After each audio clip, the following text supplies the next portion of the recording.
Why doesn't honey have to be stored in the fridge? Honey is widely thought to be the only food that it does not spoil. This is because of its high sugar and low water content, which makes it an environment in which bacteria and other microorganisms cannot multiply. Honey also contains certain enzymes and aromatic acids that are effective against microbes. This is why doctors may even use honey to help serious wounds heal more quickly in the form of honey bandages, for example.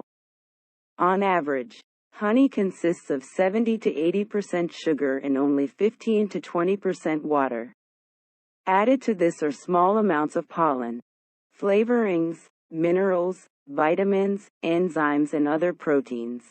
Unlike sugar, which is pure sucrose, honey contains various kinds of sugar, especially glucose, fructose, and small amounts of sucrose and dextrin. The exact proportions of the various sugars determine how long it will take for a particular honey to crystallize and harden. And even the fridge cannot prevent that from